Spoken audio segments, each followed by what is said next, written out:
Hello, everyone, and welcome to another episode of The Reality Is. My name is Alicia.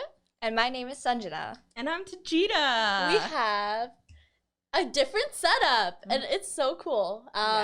So before the show starts, we'd like to let viewers know that the values and opinions that are expressed on the show do not reflect the opinions of Close Look Productions. They are our opinions and ours alone. And we have a sponsor. Yes, we do. We have Surrey Honda. Check them out at 152nd and Fraser Highway. And please do check out their website at surreyhonda.com. Yes, that was the first time. Usually I do that bit. Usually I do that bit, but oh my god, you can literally just replace me right now. Yeah. So different setup here. We're all standing, and you know what? We are all standing up against the B word this week. And the B word, let's just spell it out because we can't really say it on air. It is B-I... It's bias. We're talking about bias. So we are standing up against biases in our society. As you can see, we do have a guest. This is Teejita. I'm usually here, but in the background. Yes, so Teejita is always in the background. She's always watching, and she is always chiming in. And that's the really awesome thing, and that's the reason why we have her on the show today, is so that she can bring forth her opinions and her values, and we can have a very well-rounded conversation today. So, Teejita, tell us a little bit about yourself. I'm Teejita. I'm 23 years old. I recently graduated from Emily Carr University, and I guess I'd like to consider myself a local artist and activist in our community, you know, raising awareness against anything that I find problematic. Yes, absolutely. And it's so good to have you on the show. Like, actually in front of the camera. Yes. Like, good job. Good on you. So do you want to actually talk a little bit about, or kind of introduce the topic, Sanjana? Yeah, today we're talking about implicit bias. I don't know why I sound so happy about it. It's like it's a problem in our society. It's a problem. It's serious. Yeah, we're serious. But yeah, it is an important issue because explicit bias is something that's very evident. Like, you can totally tell when people are being intentionally racist or sexist. But then implicit bias is these subtle things that we do, and they often form from like stereotypes that we have, or like just things that we're not fully aware of, and they can really manifest and hurt other people. So implicit bias, it refers to the attitudes, the stereotypes, and the judgments. And those, you know, things, they affect our understanding, they affect our actions, they affect how we look at people, but it's at an unconscious level. An unconscious level. So if anyone's heard about explicit, like, let's say explicit lyrics. Oh. You know, like in rap and stuff? Yeah. It's like, you know, there's going to be some swear words. You know that there's... like the B word we were just using. The B word. God. So you know that it's going to be like in your face, nothing's hidden. Explicit is like, you know, it's so apparent that you're being racist right now. You know, you just, let's just for argument's sake, you said the N-word. Like, that's so explicitly racist, right? Implicit is like the opposite. It's like, it's so hidden that you're not even realizing that you're being racist. And that's why we want to talk to the viewers about it. It's so easy to call out explicit racism, but what about implicit? For sure. So that's why we're bringing this topic to you guys. Yeah, and it's not like we can all pretend like we aren't completely biased in things. I mean, as non-sexist and non-racist you want to be, you probably have some sort of views that are, you know, subconsciously in your mind that are, you know, portray, or what's the word? Pushing racism out into the world. For sure. Yes. Because you're like a product of your society, or your school culture, or your family traditions as well. Yeah. Yeah, and that's the thing, you kind of touched upon this, but this learned unconscious thinking, actually I'm going to say that again. This unconscious thinking is learned. And it's in a variety of places. I mean, guys, chime in. School. family. I know you were talking about the law. It's like when they kind of, you know, come to decisions, or they kind of pursue, you know, certain things. It's in the lens that it is racist, but they don't see it, and that's where the problem lies. Yeah, and it's not even and when you say the law, it's just like a systematic racism that has been built into our society and is like something that lots of people of color are trying to fight, but it's something that we can't necessarily fight because it is something that is so ingrained and has been so ingrained for so long that it's something that you can't really begin fighting until the people that are in charge of the world. And you know what? Oftentimes, the implicit bias that is like, whoever is being affected by the implicit bias, it's oftentimes them. It's them, that they are the ones that are having to bring the awareness and having to create that exposure in our mainstream media, because otherwise we just go about our lives just keeping to these societal norms and ideas. It's not until they tell us, hey, this is actually racist, you're like, oh my gosh, it is. Yeah. And it's never out of like malice intentions. It's just not being as aware, and that's why we have this show today. Yeah, so let's bring up an example, because this is so, oh my gosh, it's prevalent in everyone's life. And Teejita, you said it well. I think everyone to a degree holds some bias, and you don't ignore it. Don't pretend that that you don't have it. Embrace it. Figure that out so that you can actually call it out when it happens. So there is actually a really cool example, Teejita, if you could talk about it a little bit. Yeah, actually, it's crazy that we're even speaking about this topic today, because my friend on Facebook just recently posted a story that I think really sums up this kind of situation, where she is a small little girl, and she has white skin, and she was walking down the street at night one night, and when she noticed someone walking behind her, and a lot of the times as a woman, when you're walking alone at night, you will be inclined to walk across the street so that that person cannot follow you. But before, unfortunately, right? Unfortunately, in this age of being a woman, that's what you have to do. But before she decided to go across the street, she noticed that this man that was behind her was actually a black man, and she didn't want to make him feel more of a threat than the society already makes him feel, because chances are he was just walking home alone at night as well.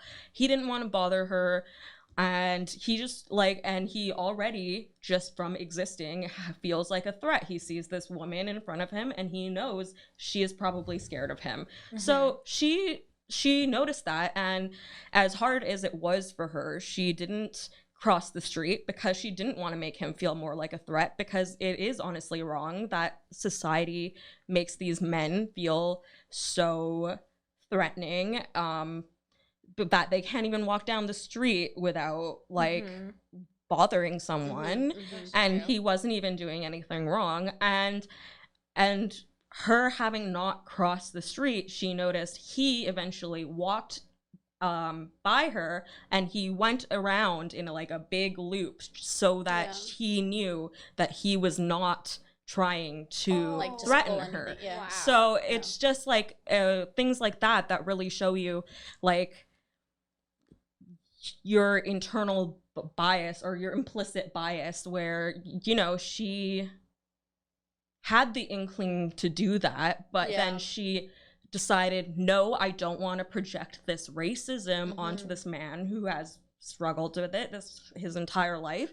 And as hard as it was for her, she didn't project that racism, and saw it turned out fine, and saw that he was aware that she was probably viewing him as a threat. And that's really the sad part. Because it's just like his whole demeanor was, it's so different compared to anyone else that would be in the same situation. But that's a really interesting example. It's kind of like she was aware of her she was aware of the climate. Yeah, what she it means was. to be a Black man, maybe walking behind her in the dark or something, right? Yeah. And it's so interesting that she was like, I'm gonna put my fears aside to like just make Out of sure, respect. out of respect, like just to honor the fact that he's like, you know, just troubled so much by our society, in our society. Yeah. But I think also like if it was someone else, then they would have acted by that fear. But the thing is it's not just fear. It's this built-in unconscious fear about this certain person. It's so great that there are people like her out there who are aware, like you said, about the climate or the dynamics in that situation, and that she was willing to put that aside. It's hard, obviously, to be a victim of this implicit bias, and that actually reminds me of like another thing. In like hospitals, Latinos and like Black people have reported, like 3/4 of them have reported that they didn't receive as good of a treatment as maybe someone who was white as well. And this can be seen in so many places, because like Teejita, you mentioned, it's like systematic racism as well, or sexism. So and the other thing is like the ones that are perpetrators, they don't realize that they're the vehicles of that racism. So they would be like, no, I was just scared, or like, no, I treat everyone differently, or the famous one is, but I have black friends, or I have people of color who are my friends. Like, I'm not racist. I'm automatically not racist. This is kind of a little bit not on topic, but if you are a person of color who feels like you're not getting the proper medical attention, you can legally have that doctor say, write down, I refuse to give you this treatment that you asked for. So you can legally do that, and it will help you in the long run if you're trying to get a specific treatment. So that's just like a disclaimer for anybody. Yeah, that anybody that might be going through. Isn't that a little sad? Tip of the segment. day: if you want to advocate for your healthcare rights, do this. Like, you know, why do we even need to have this conversation? I know. And what are some ways that we can kind of get out of this mindset? Because obviously it's not intentional, but how can we start to become more aware of the situation? Well, sorry, I do want to say one thing. One step, and this is like an actual practical thing you can do. It's called the Harvard Bias Test. And Interesting. yeah, I've heard of I think it. it's called the Harvard Implicit Bias Test. It's all these categories. Oh my goodness. It could be about obese people, gay population, women, just different categories of the population. And then you take that test and they ask you these questions, and they're very split-second answers you give. And then at the end, they tell you if you have an implicit bias towards this group. Interesting. It's so That's cool. interesting. So if you are looking into that, that means you're already halfway there. That means you recognize that you might have an implicit bias. We can definitely put that link in for the viewers. It's so interesting. Like, it's actually gives you so much awareness of who you are and what you think. So that's one way, is that like to kind of seek out those educational tools. Another way that I would recommend is also like being around people who also like, I mean, not selectively choosing to be around those people, but definitely like being exposed through like social media to people that defy like these stereotypes, I guess, that we are really like imposing on different people of different groups. And also like getting their experience, like how they get affected, because like that's how your friend felt. She knew like how it affects this gentleman every day of his life. So she kind of she honored that over her own anxiety, or like her own potential safety, or right. But I think one way is like just have a conversation about it. Have a conversation about biases. Like that's what we're doing here. Honestly, I think that we're debunking a lot of like stereotypes that we even might have ourselves, or like biases that we might have ourselves for things, and like having a conversation about that sort of thing will help, you know, destigmatize a lot of these like issues, like or will help like help you view Black men, or you know, like men in general as less threatening, because I Yeah. mean, it's not only black men. A lot of women will cross the street when they see a man at all, or Yeah. even anyone, like, just. But I think the takeaway though is like, it's okay that you have this. You're not doing it intentionally. It's different if you're explicitly biased. Then You there's know a you're doing problem. it. Then that's a problem. Mhm. It's okay that you have this bias. It's okay. Don't avoid it. Don't ignore it. Talk about it. Be more mindful of it in your day to day. Ask yourself, why did I feel this way? Mm-hmm. Is it because, well, just because I do? Or is it kind of more deep rooted? Mm-hmm. When you ask yourself those questions, when you stop and think about your own actions and your own thoughts, then you're slowing down that split second Exactly. reaction that you get, which is the implicity of it. Yeah. Yeah, and you're definitely you're gonna be more conscious. Yes, for like sure.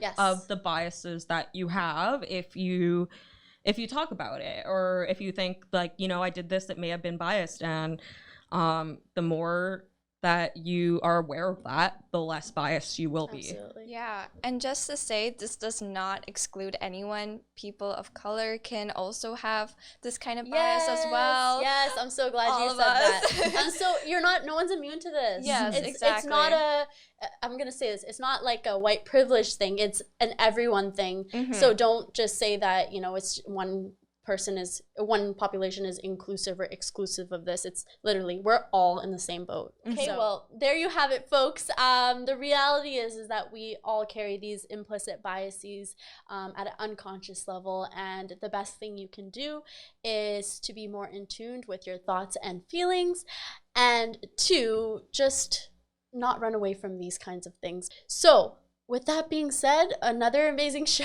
I don't know. Another amazing show. Mhm. I do want to mention a very cool, fun announcement. We are affiliated with Close Look United Foundation, and they are actually hosting a talent show in November. And this is for youth under 25. So if you are interested, please go to www.clue.org, where you can find more information. And you will find us on social media, which is at The Reality Is Show on Instagram. And you can also email us if you like. Yeah, we don't need to go back to that sad email situation, but The Reality Is Show@gmail.com. Thank you so much. And a special thank you to Teejita. She's always in the audience, but it is always, always so nice to have her come on and share her wisdom and her experiences on camera. So thank you so much, Teejita. Thank you. You're welcome. I'm so awkward. And thank you, Dan, camera video operator. Special thank you to the viewers. You can check us out on Facebook and YouTube on Thursdays at 6 p.m. Thank you so much. Get inspired. Wave, everyone.